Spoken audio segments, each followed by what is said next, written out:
Magandang araw po sa lahat. Today we'll talk about a topic that can be a little bit serious, but if you take it to heart, it can really help you. And I did my best to, and I will do my best to present it, but hopefully you will open your heart and flow along with me para po ma-accomplish ang gustong gawin ni Lord, I believe, for us sa atin pong mga buhay. So the message of the Lord for us today is entitled, Ignorance destroys, knowledge builds up, so pursue knowledge. Let me read it again.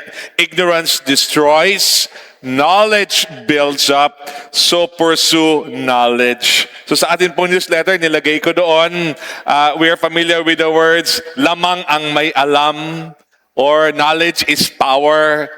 And as I look back on my life, and I'm sure you can do the same, we see that in areas where we were ignorant, we suffered a lot. Okay, may kausap ako na they were in business and they had so much problem with BIR. And I said, did you consult a good accountant? Because if you have a capable accountant, you probably will avoid some of the problems na experience nyo. Sayang naman, na-stress kayo ng gusto. Meron namang way to comply and avoid some of those problems and penalties and so on. But anyway, so may mga areas ba ng buhay natin na na-affected tayo, good or bad? It's just sa health natin. For example, most of us eat very frequently, right? I mean, tulog ka meals, upat ka merienda, okay? Now again, fine, do whatever you want, okay? But medically speaking, that's not the best way to eat, okay? Because if you eat very frequently, especially carbohydrate types of food, then your body will struggle with insulin resistance and eventually you can develop type 2 diabetes, okay? Kaya yung iba, they really gain weight and so on, they struggle with that kasi very frequent eating, especially of sweets and carb things, carbohydrates can really mess up your metabolism and your insulin resistance sa katawan mo. So most of us are not aware of that. But if we begin to just educate ourselves, hopefully lang po, we can be helped and we can avoid some of those problems. So what we will try to do today is talk about many things. Now, ang scope po nito is so wide, parang shotgun approach ito. It of course will deal with spiritual things. It will deal with things for the future, but it will also deal with very practical things. So I will be like an advisor of some sort because I really believe that the Word of God is really practical. And in some areas, we just need to bring it down really to the level of where we can apply. For example, pagdating po sa loans, the Bible repeatedly says, okay, that guaranteeing someone else's loan is not wise. Now, strictly speaking, the Bible does not forbid guaranteeing another's loan. It's not a sin, but it's an unwise act. Kaya paulit-ulit siya nasabi sa Bible, pag ignorante mo yung loan ng iba, you're in trouble. Get out of it as soon as you can. Beg the person, isettle mo yan, get me out of this because magkakaproblema ka. And I know in my life, helping people, personally, that they have to pay millions na hindi naman sila na-enjoy kahit piso nun. Pumirma lang sila nag-guarantor lang sila ng loan. And I know people who personally have to run away because sila na ang hinahabol eh. Because if you sign as a guarantor of someone else's loan, kung di siya makabayad, ikaw ang susunod na hahabulin. At kung hindi nila siya kayang ipreso, baka ikaw kaya ka nalang ipreso. But most of us don't read the Bible seriously. We are not aware the Bible says that. Okay? So knowledge is very important. And ignorance is destructive. Pag mga bagay na hindi natin alam, pwede tayo masira. Okay? So, forgive me if we go into some very practical things mamaya na baka masyado ng mababaw or personal and therefore can be awkward. But I pray that we will just really get the principle na iwasan po natin maging ignorante at mag-develop po tayo ng knowledge. And let me just go ahead of myself and say, for many of us, acquiring knowledge is hindi na yan part ng ating lifestyle. Ano ang lifestyle natin? We just go to work, We just go to school and try to pass. And then all of our other times, puro social media na lang.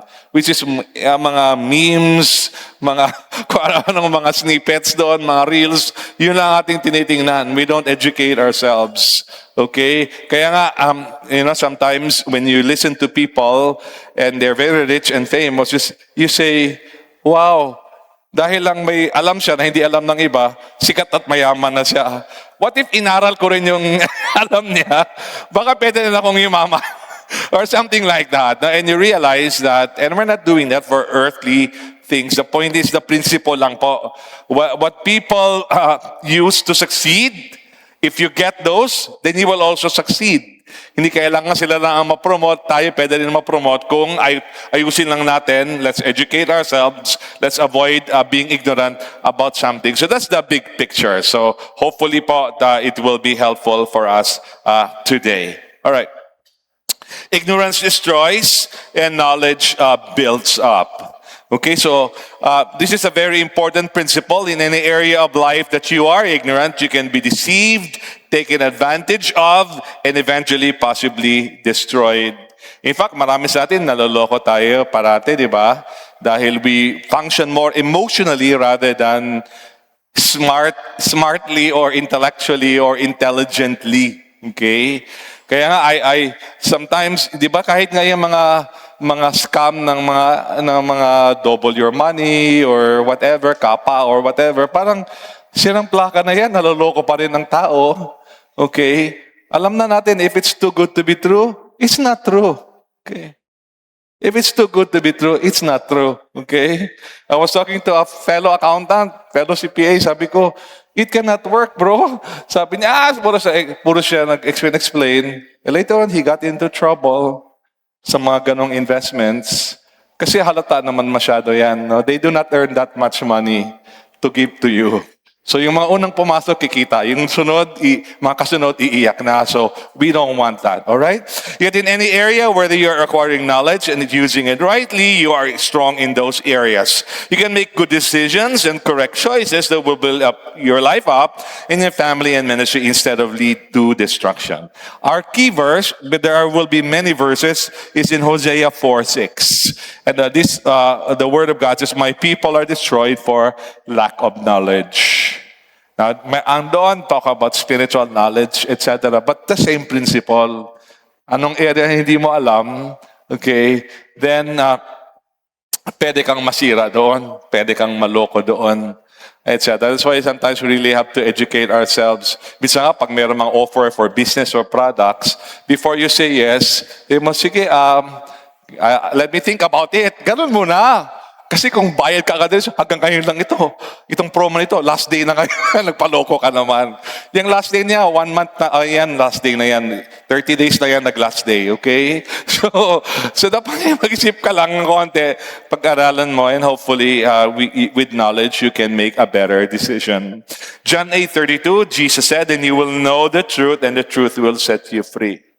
The truth is our friend. Sometimes, even if it's a brutal truth, kahit na nakakasakit, masyadong personal at tumatama sa atin, pero totoo eh. Pag totoo, wala kang magawa, di ba? Talagang parang yung law of gravity daw. Kahit i-deny mo na may law of gravity, pag lumundag ka sa taas, mataas na building, babagsak ka sa semento, sa baba. Okay? So, we just need to acknowledge the truth. Okay? So, we'll talk about these things as we move on.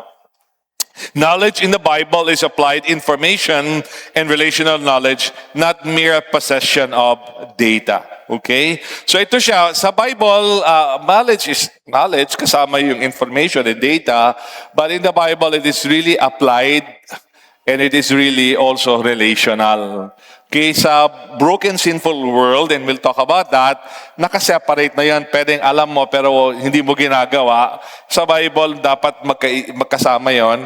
Tapos, it's always in relationship with God and people, okay? In God's original design, knowing what's to be a whole person concept, buong pagkatao mo, there was to be no division between head knowledge, intellectual information, and hand knowledge, application, and heart knowledge, relationship with others. Wala dapat yan.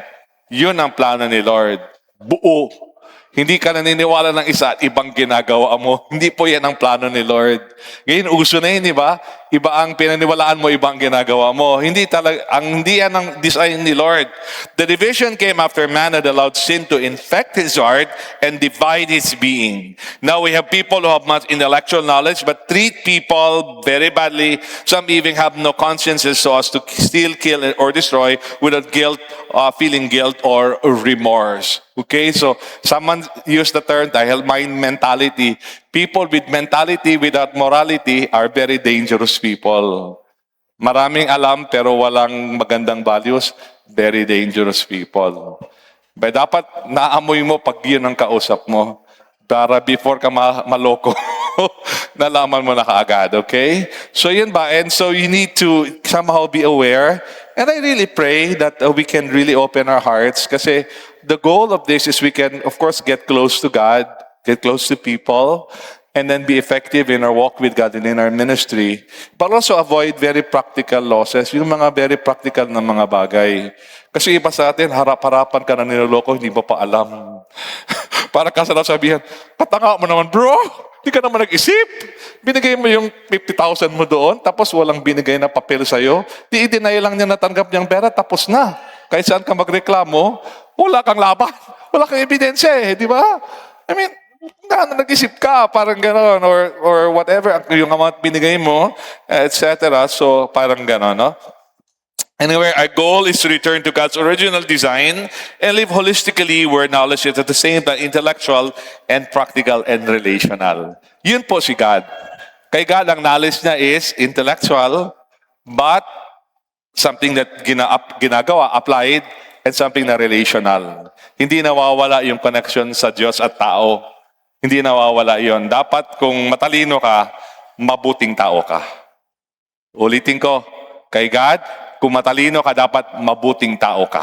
Dapat yung knowledge mo, pinapaganda ang karakter mo. Yun ang will ni Lord. Kaso sa brokenness ng tao, naghiwalay na yon. Maraming tao matalino, pero ang sama-sama ng karakter. Kaya nga, lubog ang ating bansa sa maraming problema kasi maraming matalino, pero ang pagkatalino, ginagawa o ginagamit para sa sarili imbis na mag-serve sa iba. Okay? And it's true not just in government, it's true in private sector. Sometimes even in churches, it's true. Okay? So we're not saying, hindi tayo nagmamalinis. We're simply saying, yun ang prinsipyo. Iniingatan natin na hindi tayo mabiktima ng ganitong mga bagay. James 1:22-25. Do not merely listen to the word and so deceive yourselves. Do what it says. Anyone who listens to the word but does not do what it says is like someone who looks at his face in a mirror and after looking at himself goes away and immediately forgets what he looks like. Whoever looks intently into the perfect law that gives freedom and continues in it, not forgetting what they have read but doing it, they will be blessed in what they do. Di ba marag tao na nanamin siya? Forgive me, pero nakita niya na siya'y kugmo. Niyalimta niya, nilalakaw na siya. Nag-business presentation na siya. Nada isa'y kugmo, whatever. I mean, anything ugly, anything people should not see, yung nakita mo sa mirror, tapos nakalimutan mo, tapos lumabas ka, nakighalubilo ka sa tao, meron palang, ubutas pala yung suot mo, etc. Okay? So, I mean, when you see something, you're supposed to do something about it. Tama ba? Para naman, or kung dati uso pa yung pustiso, ngayon hindi na, di ba? Pero dati, yung tinatanggal ba? Tinatanggal paggabi. But yung people, ano yun? Dati ang pustiso, yung fake ng ngipin, tinatanggal paggabi. Ginasok sa tubig, tapos suotin ulit pag umaga. What if nakalimutan mong suotin, nakita mo sa mirror wala, tapos nakalimutan mo, tapos umalis ka na.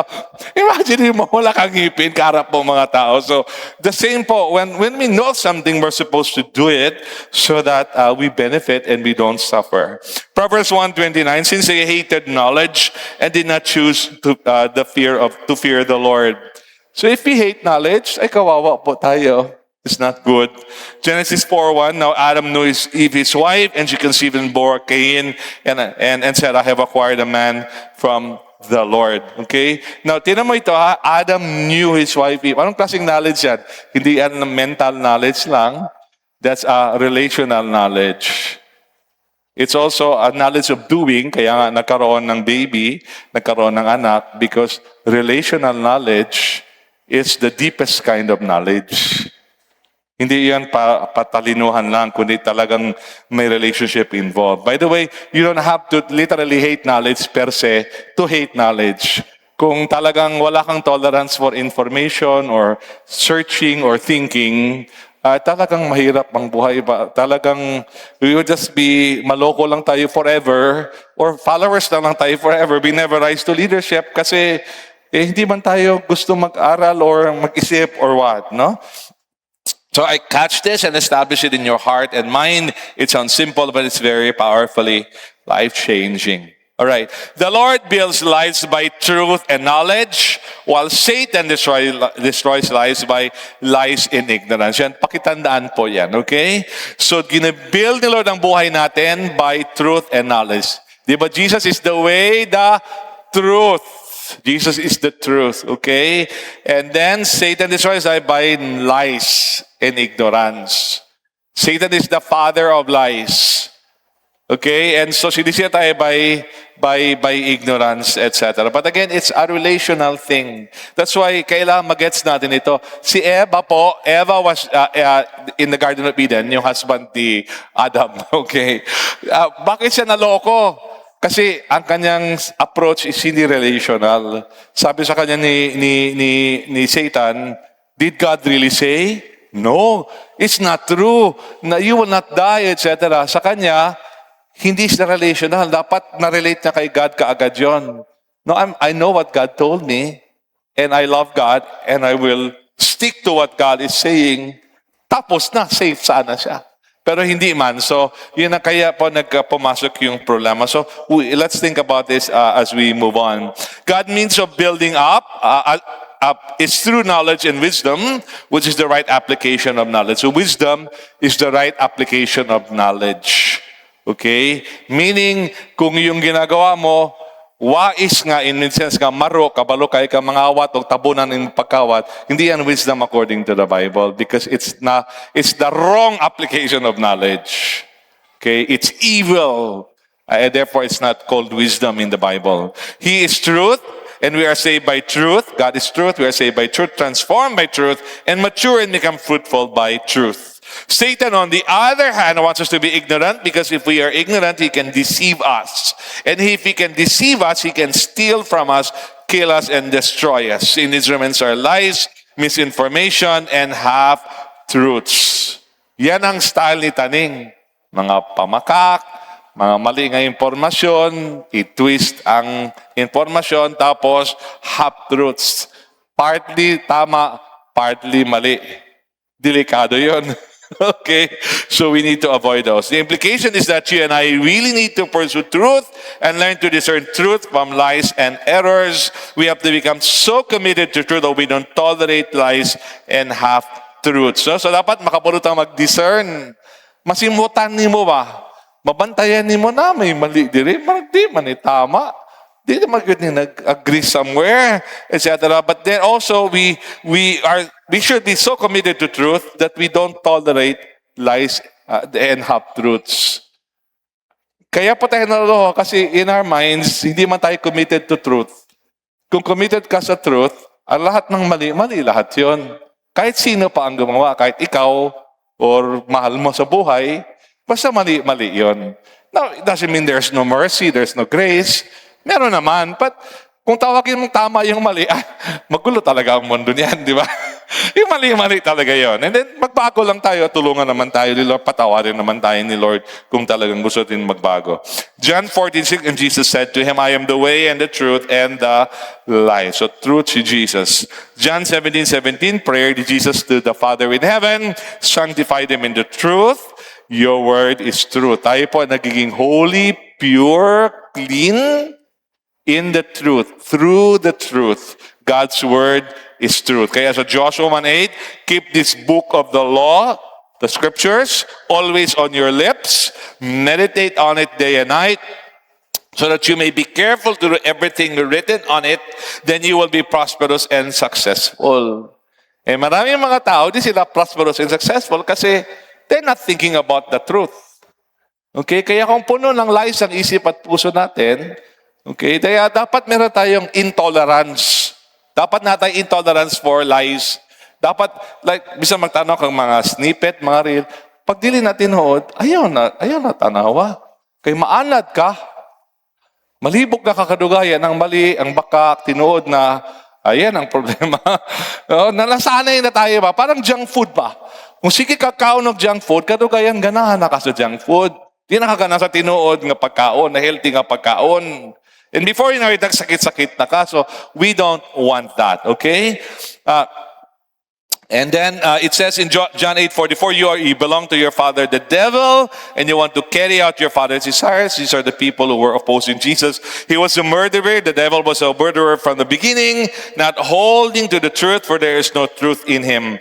When he lies, he speaks his native language, for he is a liar and the father of lies.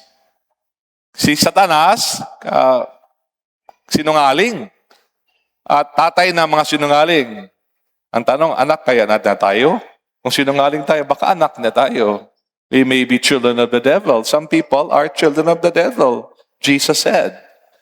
Unta, dili ta bakakon, kaya mga bakakon, anak na sa Ginoo, dili, anak sa Yawa.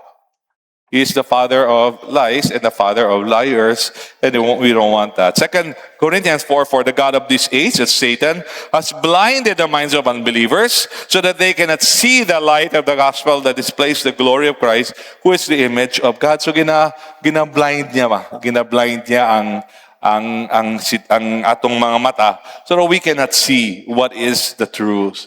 And so it's our role to seek the truth, to seek God, and then apply that.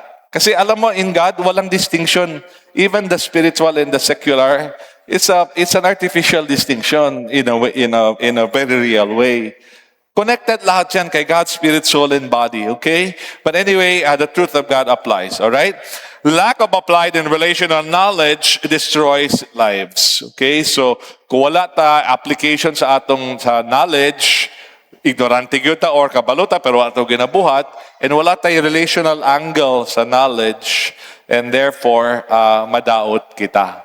Okay, of course the other side is true. Kung naatay ana, guwapo kaayong epekto, okay? It does not matter how much information you have on your head. If you are not applying them, they are all useless. In all your intellectual knowledge, when not applied, are of no benefit to you. Kung wala ito gina-apply, wala. That's why it's sad, no? It's sad na yung mga health professionals, doctor, nurse, whatever, grabe sila ka-obese, grabe sila ka-whatever. Doktor siya, ayos siya uban, pero siya, kargado siya sakit kay ang iyang nabala wala niya ginabuhat. Or mga financial advisor, nga mag-advise sila mga tao, ana, pero siya lubog sa utang or whatever. So, kung pwede, dili na mahitabo sa ato. Okay? So, at this point, we can already pause and ask a few application questions. So, application questions, medyo personal gamay ni, okay? So, one, are we proactively equipping ourselves with the needed information so we are ready to face the future? So, gina-equip ba nimo imong kaugalingon? And this is my concern because most people, reels, snippets, memes, yan ang buhay natin. Kaya ang buhay natin, ganun lang din kababaw. Sorry for that. No, ganun lang kababaw. Masyadong dala-dala lang ng kung ano-anong mga uso dyan. Okay? Sana po, hindi ganon. Sana gina-educate natin ang sarili natin. Self-education, gina-equip din sarili natin. And two, are we doing what we know we should do? And again, walay perfecto ako, layo sa tinuod. Pero sige lang, we should try to do what we know we should do. Whatever it is, sa financial, sa health. We'll go to the details later on. Number three, is there something we need to stop doing because we know that it is destroying our lives, our family, or ministry? Kung na yung mga butang, kabalo na ka nga, dili manamayo, undangin na. Okay? Palautang kayo ka. Palautang. Okay? Wala pa ang sweldo, urot na. Wala pa ang siki commission, urot na. Ay, undangin na. Wala kay future na. Okay? And to the singles, no?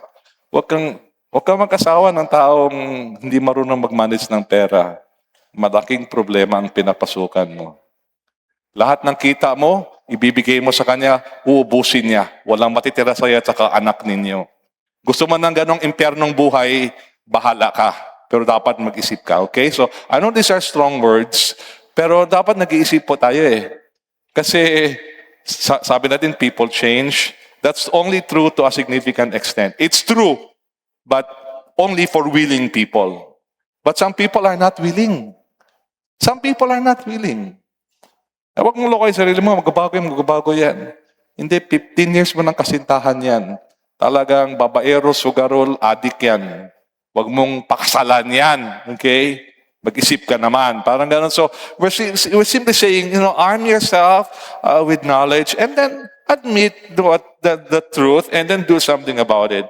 Well, we know but don't do, our lives in those areas are moving in dangerous directions and we may regret big time unless we make a change before it's too late. Sabi sa Job 36:12, but if they do not listen, they perish by the sword and die without knowledge. Kung dili ta maminaw, madaot yun ta. Has ka na lang, no? Sayang, Imagine mo, God wants to give you abundant life. And ang buhay mo, miserable, forever. Sayang naman. You have the great potential to have a really good life and honor God. And you don't reach that, not because hindi posible, kundi hindi mo inaral at pinagbuti, etc. Okay? So this principle applies in all areas of life. Knowledge is such a blessing. If we have it, and lack of knowledge can lead to destruction. Pag hindi natin alamin. So, karaming areas to. Let's just talk a little bit about some areas. So, example lang po ito, example lang. Wala tayong pinupunti or anything, wala namang personal dito. But anyway, number 1, health and finance matters, no? So, sa health and finance. So, unhealthy lifestyles made some people immunocompromised, therefore vulnerable sa mga sakit. Kung unhealthy ang lifestyle mo, okay? So, ang mga sugary foods, di ba, sweets? Pagkain ng cancer cells yan, di ba? Pagkain ng cancer cells. Okay? 1 litro imong coke kada adlaw. Good luck. Sorry ha. Good luck. Pero ang cancer talagang buhay na buhay sa katawan mo. Okay? So we need to be careful. Okay? Let there be financial mismanagement. Forgive me if I'm using strong words, yung mga good luck or whatever. I mean, I'm just trying to be empathic. Okay? Naintindihan niyo, no? Patawad ko na offend kayo. Okay. There be financial mismanagement and not saving money put so much pressure on people in a time of economic downturn. Ako, nagugulat pa rin ako after people na paulit-ulit mo rin gina-advise, mag-savings ka. Yung savings mo is to be holy and something that you guard. Dapat naka-maximum security yan.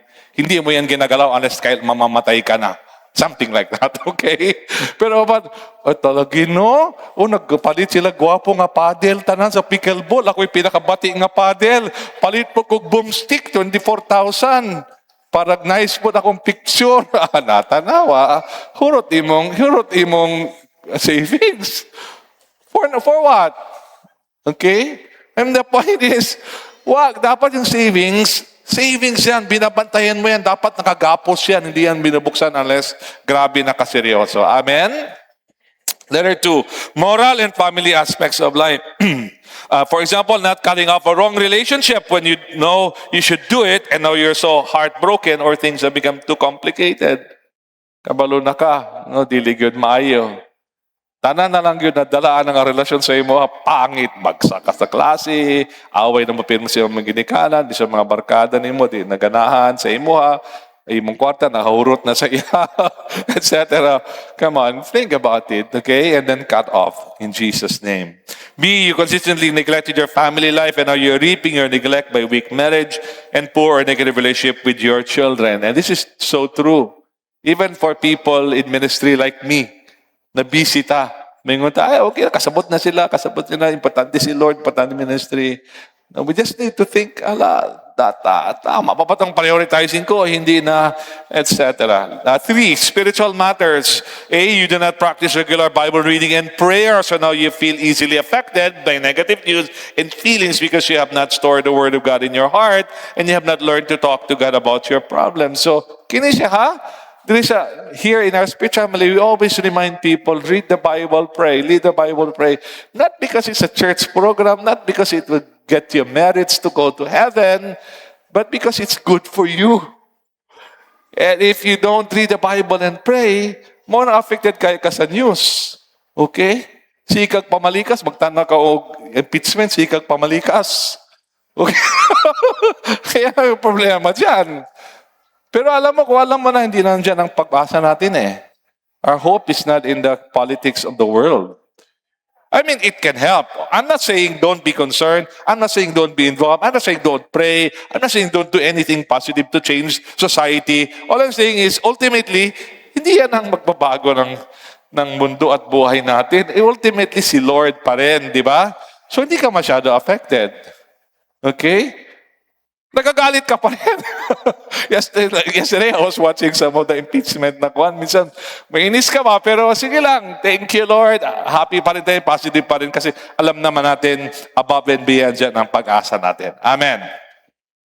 Let it be, if you don't live for God, you may face an eternity of terrible suffering away from God in a cursed place called hell. If you reject the knowledge of your need for God and you insist on trusting in good things you can do to save yourself, good works and religion, kumbaga, then you may end up in hell, as God warns us all. No, so, you know that the Lord wants you to love Him, trust Him, obey Him, na hindi mo yan ginagawa. Ano mangyayari sa iyo? Pagabot sa mamatay na ka, matubang na ka sa Ginoo sa judgment, or mabalik na si Jesus, and then judgment, na ano mangyayari sa iyo? You end up rejected. Because you did not give attention to the Lord and the fact that there will be an examination. Na mag-exam. Na pag-exam mo, pasar o mabagsak man ka na. When our life is over, when your life is over, my life is over, I will face God in a judgment. Am I ready? Will I pass? Or will I fail? Kaso lang, walang removal ito. Pag bumagsak ka nito, wala nang take two. Okay, so we need to be ready. Tell someone, you need to be ready. Amen. Living in knowledge results to true success. So ito po ang gusto nating sana itatak. No? I really pray na that you're opening your heart and mind. No? Kung meron tayong knowledge kay God, sa spiritual things, sa ibang mga bagay, then we can really grow in success, in victory. We'll be more safe, we'll be more peaceful, we'll be more holy, we'll be more healthy, etc. by the grace of God. The Lord leads us to safety and success through knowledge of the truth. Know the truth, practice it, and you will succeed. Okay? So, sa Lord, kay Lord na, and sa knowledge of the truth. Naalala ko lang, wala ako na plano, and I'm sure it's not a good example, but in my age po, wala po akong maintenance of any kind. Absolutely no maintenance. So, I give glory to God. Hindi wala akong nagapanghambog. But all I'm saying is, I think part of that is, ingat-ingat lang sa kain. Alam mo naman talaga, kanang humba, di ba? Parisan pa ni mo, cook. Unya, unli rice pa na, patay. so dapat ingat-ingat lang. Tell someone, ingat-ingat lang. Okay. Para hindi maubos ang lakas mo sa pagsulbad sa imong health problem. Hindi maubos ang pera mo at panahon mo magsulbad sa imong health problems. By the grace of God, we can avoid those things. Amen. Proverbs 3:1-4. My son, do not forget my teaching, but keep my commands in your heart, for they will prolong your life many years and bring you peace and prosperity. Let love and faithfulness never leave you. Bind them around your neck, write them on the tablet of your heart. Then you will win favor and a good name in the sight of God and man. Okay? Pero tinan mo yung verse 1, yung teaching, commands, dapat po pinapakinggan natin yan. So let's go a little bit into application, okay? If you want to be truly successful, live in knowledge, okay? If you want to be really successful, live in knowledge. Dapat may alam ka, no? Kahit naman sa mga career natin, di ba? Dapat continuing education ka, you get more and more degrees and whatever, or at least you self-educate para you can do better, okay? Applying this powerful life-changing principle, we say, to be physically healthy, practice the proven pillars of health. Enough na tulog, healthy food, clean water, clean fresh air, exercise. Alam natin yan, pero most of us, we don't do that. Okay? So, kasali ako minsan dahil walang exercise, etc. So, kana siya. But we need to practice the pillars of health. Kailangan ginagawa natin yan para healthy tayo. B, to be financially healthy, know and apply the Bible's teaching on wise and godly financial management. So, ang Bible is interested about every area of life, relationships, etc. But apilang finances diha. Na teachings ang Bible. And tunan lang nimo, buhaton lang nimo, you'll be okay financially. But so many people are in trouble because they don't honor God. They don't practice contentment, etc. Kahapon, 8-8. Diba? Isa na biktima diri sa 8-8. Oh, click lang ka dito. Click. 8-8. Manggod sa Lazada, sa Shopee. 8-8. Okay. Nadata ko na sila kita na pobre na nakautang hinunta, no? Anyway, let us see. Walk away from romantic relationships that you know are not for you or right before you. Before you get heartbroken because of them, don't be foolish. So, kabalo na ka. Kining relationship, dili yun, nimko po ang ending. Get out of it, cut off, distance, etc. Walk away from it before things go bad. No? Let it build a closer, more positive relationship with your immediate family and not just your friends, so you can be happy with your family. So can you say, on the positive side, kabalota, family is important. So build a stronger relationship. So for many of us, especially the singles, ang atong balay, murag boarding house lang. Bato-bato sa langit ang tamaan, wag magalit. Totoo po yun. Parang boarding house lang natin ang bahay. We hardly talk to our parents. We hardly spend time with our siblings. Okay? Kaya, mahirap ang buhay pag ganyan. Malungkot ang buhay pag ganyan. Okay? Hindi po yan maganda. So, kung pwede po, ayusin natin yan. Tell someone, ayusin natin. Amen. E, make Bible reading and prayer a regular habit so that your faith is strengthened and you gain the wisdom of God. Okay? You've heard it said before. Let me say it again. Okay? There is no greater habit any person can develop than reading the Bible and praying every day. Yan po ang sikreto talaga.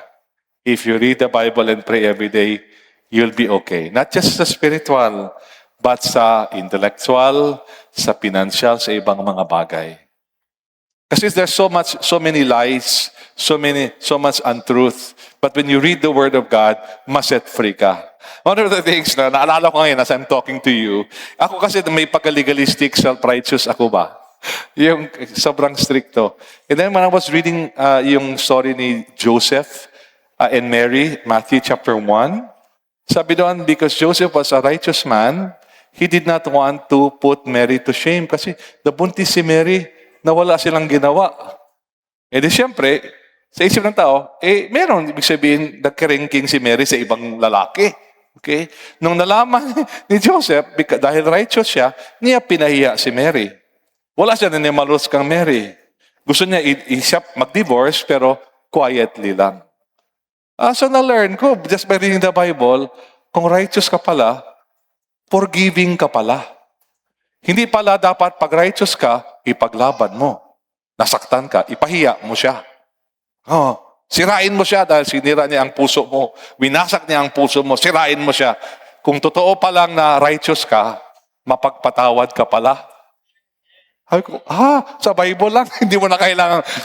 Mahal na yan sa counseling. Kung magkuha ka ng professional counselor, mahal na yan. Nakalibre ka na, nagbasa ka lang ng Bible. Okay? Amen.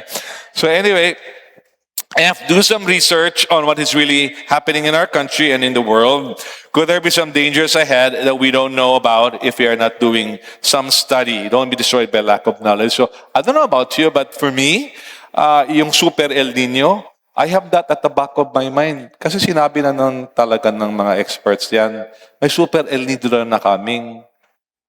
Nag-prepare ka niyan? Kanina, kagabi, I was reading, pag-open ko ng phone, naglabas na doon yung China and Taiwan. China daw is watching America. Nauubos na ang kanilang yung mga Patriot missiles na when missiles are shot, drones are shot at America, they fire their Patriot missiles para i-neutralize. na bumababa na yung stockpile ng Amerika. So binabantayan na ng China. Pag-isip nila, medyo hindi na makalaban ng Amerika kaya may gera na sila partly sa Ukraine konti, tapos meron na sila sa Iran. Kung i-attack daw ng China ang Taiwan at madamay daw ang Pilipinas, hindi na makalaban ng Amerika. Kaya maglakas loob na daw ang China. So I don't know. I pray it will not happen. I don't want it to happen. Pero you have to have at the back of your mind, dahil dineclare na talaga yan ng leader ng China, Xi Jinping, they will get Taiwan by hook or by crook. So baka it is something that's possible na mangyari. So aware ka lang. Para pinagpipray mo ba o whatever, basta yun lang ang importante doon. Or ito, last na lang, because our time is almost up. I don't want to sound bad, ha? Pero if your job is something that AI can take over, you should begin to think about an alternative means of livelihood. Kasi ang AI, sobrang dami nang nawawalan ng trabaho niyan ngayon. Sobrang dami talaga. Kasi kung mag-collate lang ng mga data, mag-summarize lang, mag-reply lang based on information, ay kayang-kaya ng AI yan. Hindi talagang malayo, 2 to 3 years from now. Sobrang dami na. And by the way, college students, kung ang kurso mo, kayang-kaya ng computer gawin, naku, baka hindi yan ang tamang kurso in an AI age.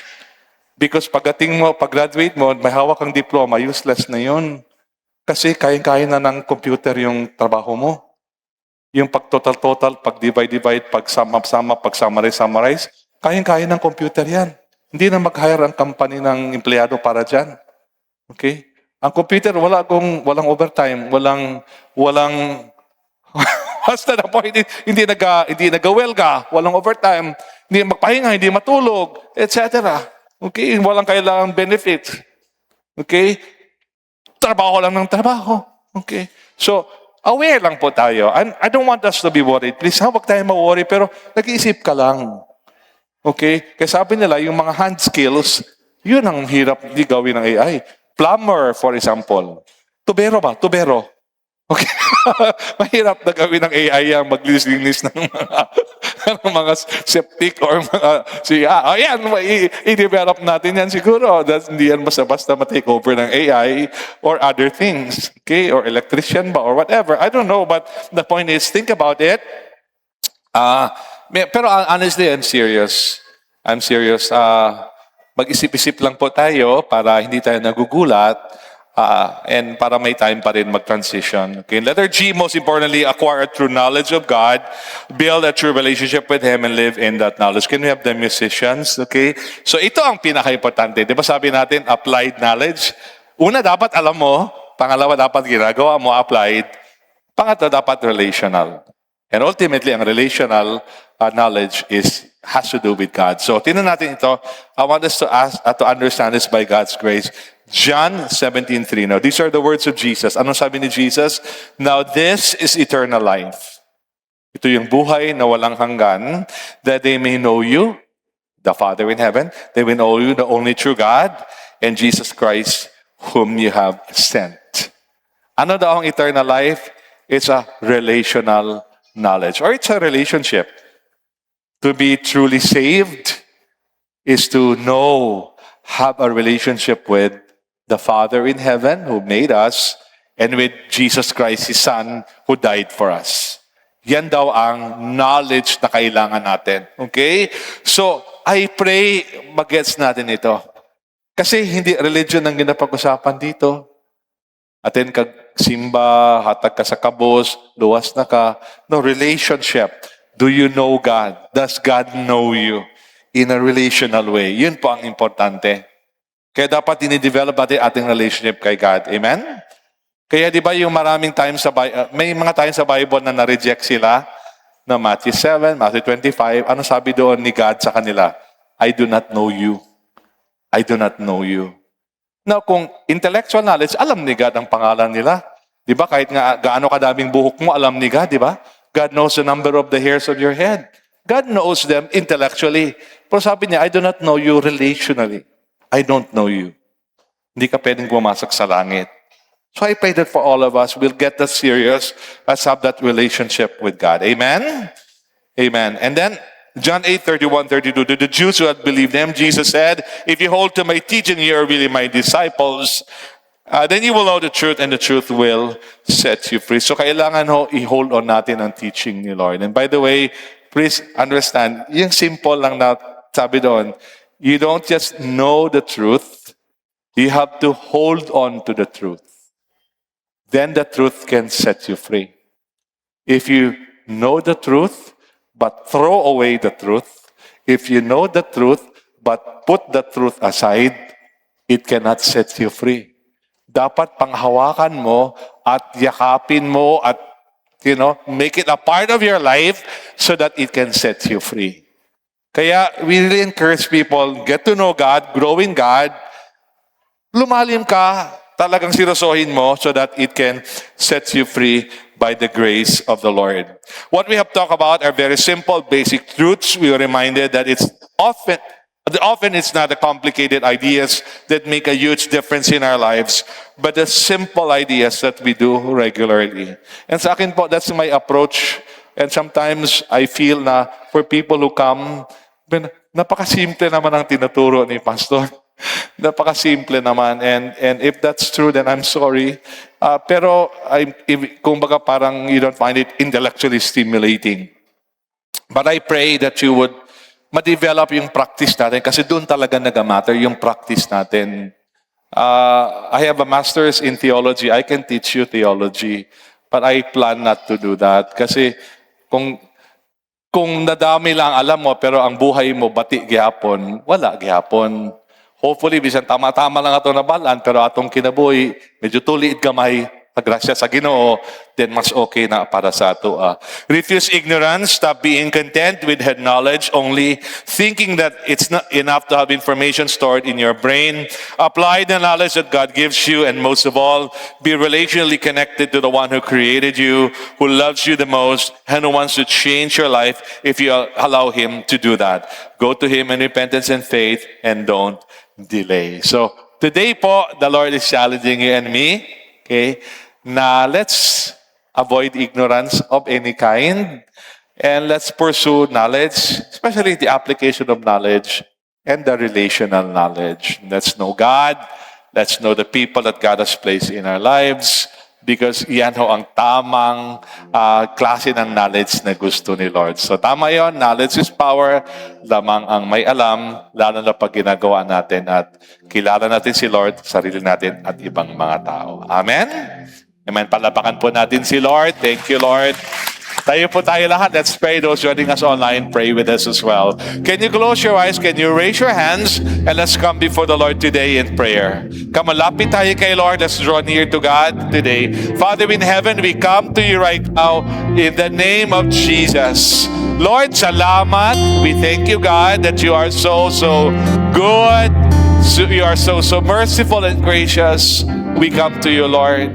Lord, patawarin mo kami, Lord, na, Lord, okay lang kami na ignorante kami, na wala kaming alam. Forgive us, Lord. Forgive us, Lord, na tamad kami mag-aral, mag-isip.